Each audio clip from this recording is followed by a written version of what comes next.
Dalam episode kali ini saya ingin bercerita kepada Anda tentang memilih saham dividen atau tidak dividen. Ini jawabannya.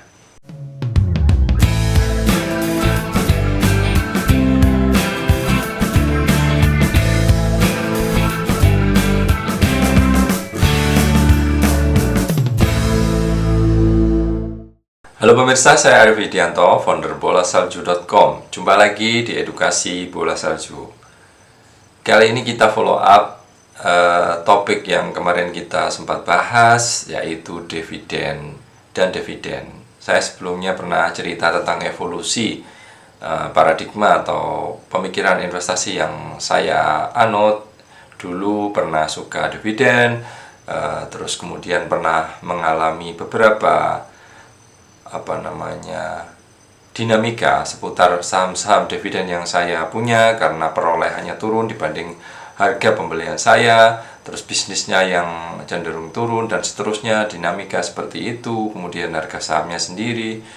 Lalu saya berubah. Nah, dalam episode kali ini saya ingin bercerita kepada Anda tentang memilih saham dividen atau tidak dividen. Ini jawabannya.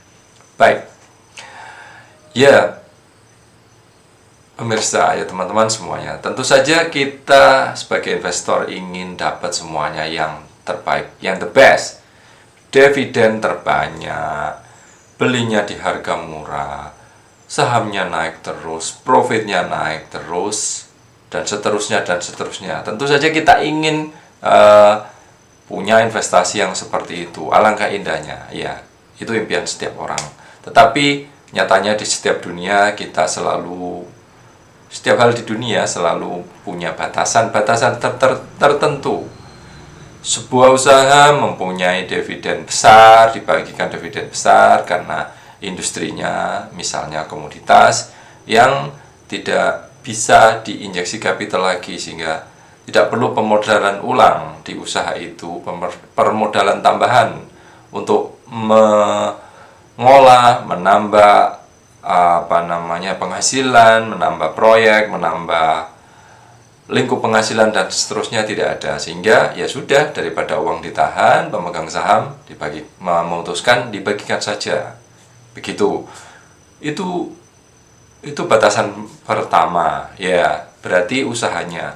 Batasan yang kedua, ada perusahaan-perusahaan yang tumbuh dari sisi owner itu memutuskan sebagian besar laba diputar lagi di usaha itu untuk ekspansi, untuk membeli aset, untuk mengisi persediaan, untuk menambah titik jaringan, untuk inovasi produk baru dan seterusnya. Sehingga yang dibagikan dividen akhirnya terbatas, mungkin hanya sekitar 20% dari laba, 30% dari laba dan seterusnya. Nah, itu sudut pandang dari owner. Ada lagi perusahaan yang memutuskan tidak membagi dividen. Tentu argumennya harus ketat. Kalau seandainya kita ingin memilih perusahaan-perusahaan seperti ini, harapannya atau pertanyaannya, apakah benar ini tidak membagikan dividen seterusnya? Jika seandainya ada potensi akan membagikan dividen di masa mendatang, apakah manajemennya reliable, bisa dipercaya, sehingga kita nanti di tahun-tahun, entah berapa puluh tahun berikutnya, kita bisa memanen dividen itu. Karena kalau tidak ada logik seperti itu, tidak ada nalar seperti itu, sahamnya kemungkinan ya statis-statis saja karena seperti itu. Nah, itu sudut pandang owner. Kenapa owner atau pemegang saham mayoritas PSP, pemegang saham pemilik itu tidak membagikan dividen. Nah, ini dalam bahasan ini Anda sebelumnya harus mengenal konsep dividen dulu ya. Tetapi sebelum saya melanjutkan ke bahasan selanjutnya, yang pertama adalah konsep yield, yang kedua adalah payout. Kalau payout adalah sebuah konsep bahwa berapa persen atau berapa besar laba yang dibagikan kepada pemegang saham. Nah, itu adalah payout ratio. Umpamanya begini, ada perusahaan mempunyai laba 100 per lembar saham. Dan perusahaan ini membagikan dividen sebesar 100. Berarti semua laba tahun itu dibagikan. Ini kita sebut sebagai payout ratio 100%. Gitu ya. Kalau dalam rapat umum pemegang saham memutuskan membagikan dividen hanya sekitar 50 dari laba 100, itu payoutnya 50%. Kalau hanya dividennya hanya 20 rupiah per lembar saham dibanding labanya yang 100 per lembar saham, maka payout ratio-nya 20%. Jadi kalau ada artikel, berita, analisis yang menyebut 20% dari laba dibagikan sebagai dividen, itu namanya payout ratio. Paham ya? Nah, sudut pandang yang lain adalah yield atau semacam bunga kalau kita pakai bahasa deposito atau bunga bank. Yield inilah perolehan yang bisa dipanen oleh investor dari sebuah saham. Kalkulasinya besar dividen dibandingkan dengan sahamnya. Sebagai contoh yang tadi, seandainya dibandingkan dibandingkan harga sahamnya. Seandainya harga sahamnya 1.000 dan dividen yang dibagikan adalah 100, maka investor yang membeli saham ini di harga 1.000 seakan-akan mendapatkan bunga sekitar 10%. Hasilnya atau kalkulasinya datang dari dividen per saham 100 rupiah dibagi harga sahamnya, ketemu 10%. Nah, Anda sudah paham konsep-konsepnya itu tadi ya. Pertanyaannya, lalu kita mau memakai strategis memilih saham yang mana? Apakah pro? Apakah Anda memilih saham dividen di satu sisi karena potensinya besar, menarik, dan tentu saja itu jauh lebih pasti daripada capital gain yang belum tentu di masa depan ya. Karena capital gain atau apresiasi harga saham tidak bisa dipastikan, nggak tahu kita meskipun ada berbagai teori untuk memprediksinya. Tidak tahu kita kapan itu tercapai. Kami sebagai investor jangka panjang mempercayai bahwa dalam jangka panjang, in the long run, harga saham akan mengikuti usahanya. Akan mengikuti bagusnya sebuah usaha itu dikelola. Kalau pertumbuhannya bagus ya bagus, kalau bagus banget ya bagus banget. Itu konsep yang kami yakini. Cuman berapa lama dalam jangka panjang itu kita tidak tahu. Lebih dari 5 tahun, lebih dari 10 tahun, hasil yang terbaik, bagus, itu yang kita peroleh. Nah, untuk memahami bagaimana memilih, ada baiknya saya mengajak Anda melihat presentasi berikut ini. Nah, gambar di sebelah sebelah saya ini adalah sebuah contoh seandainya perusahaan memutuskan membagikan dividen yang statis. Dari tahun ke tahun dividennya 100. Dengan model dividen yang seperti ini, perusahaan mempunyai karakter ya, saya bilang begitu ya, karakter saham yang kira-kira kalau dipikirkan hampir sama. Itu ilustrasinya, harga sahamnya statis terus, Rp1.000 terus, seperti itu. Nah, kenapa ini terjadi? Ada kemungkinan memang pemegang sahamnya ingin memanen laba dari usaha ini terus-menerus. Karena laba dipanen terus-menerus, saya nggak tahu, kita nggak perlu tahu ilustrasi berapa laba ditahan dan seterusnya, maka kondisi permodalan di perusahaan itu cenderung statis. Karena cenderung statis, maka harga labanya, perolehan labanya cenderung stabil juga. Karena stabil, ditarik dividen terus, maka stabil juga. Itulah ilustrasi kenapa harga sahamnya cenderung statis, dividennya statis, yield-nya statis. Tentu saja dalam realita saham model seperti ini, dan ada saham-saham seperti ini, seperti kalau saya mengilustrasikan ya beberapa bank pembangunan daerah itu ya, sahamnya cenderung ya Anda mungkin menjumpai mereka naik turun, tetapi naik turunnya tidak jauh-jauh dari situ.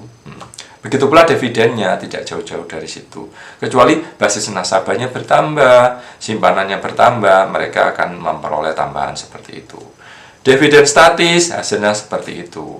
Kalau Anda menghitung dari dividen saja, perolehannya 100%. Make sense ya? Karena 10% terus setiap tahun. Nah, sementara sahamnya kita anggap statis juga, maka total return atau total perolehan seandainya ada seorang investor yang membeli di tahun pertama di harga 1000, di tahun 10, 1000, hasilnya perolehan 100%. 100% artinya ya duitnya balik modal, not bad. Nah, apakah ini cukup memuaskan bagi Anda? Bagi Anda yang melihat dividen, tentu saja bisa jadi puas daripada instrumen-instrumen lain yang yield-nya kecil, misalnya deposito obligasi yang sekitar 6%. Ini tentu saja masih cukup bagus kalau perolehannya stabil. Saya tidak ada relasi, disclaimer, tidak menganggap bahwa yang saham-saham yang kita sebut tadi, yang itu tadi akan seperti itu juga ya. Kita nggak tahu, karena keputusan dividen yang diambil oleh RUPS itu tentu saja bisa berubah-ubah. Make sense ya?